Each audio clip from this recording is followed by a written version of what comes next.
Bonjour Dominique, Bonjour. merci de nous rejoindre pour ces entretiens Out of the Books au sein de ce festival où tu es venu présenter un projet d'ASBL dont on va avoir l'occasion de parler. C'est un plaisir de t'avoir ici parce que depuis que j'ai commencé à travailler au PREP, c'est depuis que je suis rentré un peu dans ce monde des acteurs de l'inclusion. Une école est sur toutes les bouches. Et j'en viens parfois même à me demander si c'est pas l'école inclusive. Parfois, c'est l'image un peu qu'on en donne, ou que les gens en témoignent. C'est l'école Single Lane que tu diriges. Et donc, je voulais prendre ce temps avec toi et pour les gens qui nous écouteront pour justement bah, essayer de comprendre Mhm. pourquoi, quelle est cette école et aussi quelle est ta tâche de direction. Parce qu'on se doute que dans le cas de l'inclusion, le métier de directeur est difficile. Ouais. Donc voilà, donc, commençons par le commencement. Single Lane, c'est quoi? Alors c'est avant tout une belle histoire parce que Single a toujours été lié avec des enfants sourds et malentendants puisque à l'époque de la création de l'école, dans les années 60-65, est arrivé un docteur, le docteur Perrier, qui avait des enfants sourds et qui a décidé de les mettre dans une école ordinaire qui était l'école Single. Et petit à petit, ça a eu écho chez pas mal de parents. Et l'école Single n'a plus la place pour accueillir tous les enfants. Ils ont créé une école intégrée, qui est en fait une école qui se situe sur la même cour que l'école Single, où ils accueillent des enfants sourds et malentendants. Donc Single a toujours eu, quelque part dans son histoire, l'accueil d'enfants à besoins spécifiques. Quand moi j'ai repris l'école, quand je suis devenu directeur de cette école en 2009, il y avait déjà des enfants malentendants. Moi j'ai un parcours d'enfant hyper dur, parce que je suis dyslexique, orthographique, et donc à l'époque on ne disait pas qu'on était 10, mais qu'on disait qu'on était mauvais ou fainéant. J'ai beaucoup souffert de ça, moi, enfant, et j'ai toujours voulu, dès l'âge de 8-9 ans, être enseignant pour ceux qui ne savaient pas. Même si le PS m'a dit que je ne pourrais faire que de la compta et ouvrir un magasin, mais que je ne pourrais absolument pas être enseignant avec mes difficultés. Donc, j'ai repris l'école, je suis devenu directeur. J'avais une équipe qui avait déjà l'envie et l'entrain de travailler avec des enfants à besoins spécifiques. Et j'aurais proposé d'ouvrir cette école à d'autres besoins que uniquement les enfants sourds et malentendants. Et donc, depuis maintenant 10 ans, moi je suis fier de dire qu'on accueille tout type d'enfants à besoins spécifiques. Donc on a des enfants trisomiques, on a des enfants malvoyants, aveugles, on a évidemment tous les enfants type 8, tous les 10, et puis on a tous des enfants qui ont des syndromes, souvent des syndromes de retard de langage, de marche, ou même au niveau cognitif. Et donc on est plus ou moins maintenant à une quarantaine d'enfants qui sont en intégration dans l'école. Et on a évolué depuis 10 ans, alors qu'on était une école où on intégrait des enfants, on devient petit à petit une école inclusive. Okay. Et pour moi, la grande différence entre une école d'intégration et une école inclusive, c'est vraiment l'école qui va s'adapter à tous les enfants et c'est pas l'enfant qui doit s'adapter à l'école. Et je pars du principe que tous les enfants ont besoin à un moment donné d'une aide spécifique. Il n'y a pas que les enfants à besoins spécifiques. Et donc, voilà, j'ai envie de dire qu'on tend vers une école inclusive, même si arriver à une école inclusive complètement parfaite, ça ne peut pas arriver parce que c'est tellement changeant, on a tellement d'intégration différentes qu'on ne peut pas s'arrêter en disant voilà, nous sommes l'école inclusive et puis basta. Il faut continuer à réfléchir. Et je pense qu'on est en tout cas dans cette mouvance, dans cette réflexion. Je dis toujours que travailler dans une école inclusive, intégrer des enfants, c'est une croyance. C'est croire que l'enfant est capable d'eux. Et trop souvent dans notre société, on ne croit pas à l'enfant qui est en situation de handicap et on dit de toute façon il ne va pas y arriver. Et si on a cette croyance de dire que ça peut marcher, ça fonctionne. Restons sur cette croyance. Est-ce qu'on peut se dire qu'il y a hier, je croisais plusieurs de tes professeurs qui ont participé à notre concours des signes de l'inclusion et ils transpiraient, voilà, le même genre de discours transpirait. Est-ce qu'on peut dire qu'il y a une, comme dans toute école, il y a une philosophie d'école, il y a une philosophie Single Lane? C'est une approche partagée? C'est une approche partagée, c'est une philosophie.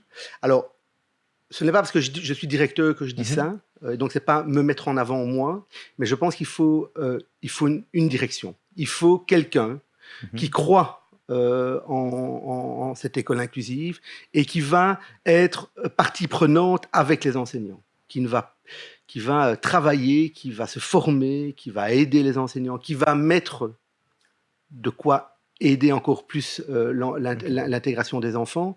Et je pense que le rôle de la direction est primordial dans le fonctionnement d'une école. Je suis certain que si je leur mets comme ça 2-3 enfants en situation de handicap et que je me retire du travail, du projet qu'on a ensemble, je ne pense que ça ne fonctionne pas. Donc je suis derrière eux, je leur propose des formations, on est ensemble pour réfléchir, on a droit à l'erreur aussi, parce que souvent j'ai des enseignants qui me disent mais c'est compliqué, c'est difficile, je n'y arrive pas, qu'est-ce que je peux faire? Donc moi je leur donne ce droit-là de se tromper, de ne pas être parfait, de pouvoir se mettre en questionnement et se dire ben, là on n'y arrive pas. Et je pense que une école qui se veut inclusive, elle doit avoir d'abord une équipe, et j'ai la chance d'avoir une équipe partie prenante, effectivement motivée, qui ont de l'intérêt, qui font des formations, etc. Mais il faut là au-dessus, que ce soit un PO, que ce soit une direction, que ce soit pourquoi pas un enseignant qui prenne ça et qui motive ses troupes. Je vais m'offrir le droit de revenir avec toi sur tout ce métier de directeur, et tu parlais du PO, et j'aimerais bien qu'on en parle, mais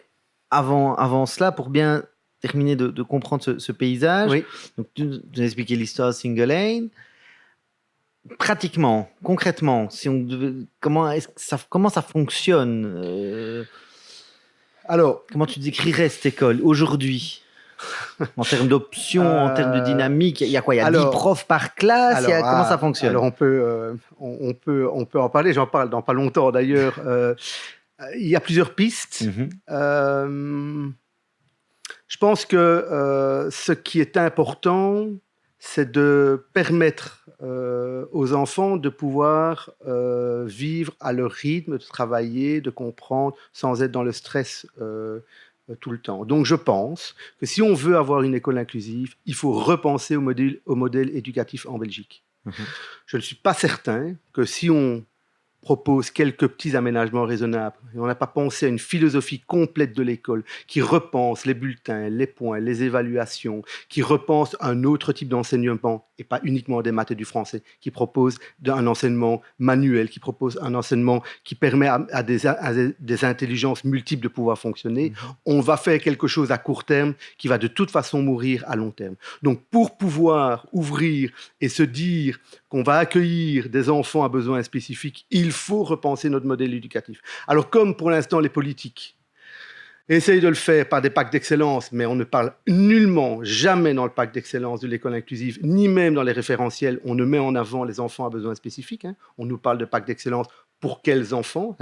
C'est mon point d'interrogation. Eh bien, nous, l'école, on l'a pensé, nous. Et donc, c'est vrai qu'on propose des ateliers manuels, on propose des cours de jeux d'échecs, on propose des cours d'improvisation, on propose des cours de théâtre, non pas en parascolaire, mais dans les heures des enfants. Donc, ils ont leur cours de maths, leur cours de français. Une fois par semaine, ils ont impro. Une fois par semaine, ils ont jeux d'échecs. Une fois par semaine, ils ont des cours manuels, ce qui permet à chacun de pouvoir trouver son bonheur. Et cette philosophie-là, il faudrait la penser pour l'ensemble de notre système éducatif. Et à ce moment-là, je pense qu'on pourrait alors se dire qu'on peut accueillir les enfants. Et je pense que ce n'est pas les enseignants, je rencontre beaucoup d'enseignants qui seraient prêts à accueillir des enfants, ils sont tellement stressés par ce CEB, par cette évaluation certificative, par ce que vont dire les PO de leurs écoles, les parents, qu'en fait, ils sont un peu bloqués par ça. Ils n'osent pas trop alors se lancer parce qu'ils ont l'impression, la société leur donne cette pression-là, de devoir quand même arriver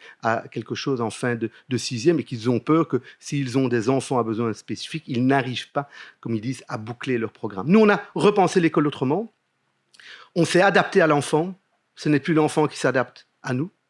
Et je peux vous dire que ce n'est pas un nivellement par le bas, ni cognitivement, ni socialement. C'est justement quelque chose qui, pour moi, apporte encore plus, parce que chaque enseignant doit obligatoirement repenser son travail dans ses classes.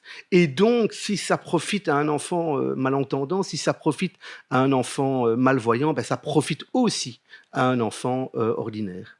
Ok. Merci Dominique pour cette première partie et ce premier descriptif de cette école dont je suis sûr le monde de l'inclusion parlera encore longtemps, et puis j'espère que effectivement ça va en inspirer d'autres. Je te garde avec moi pour parler un peu de l'envers du décor et des coulisses de ta direction. Merci beaucoup.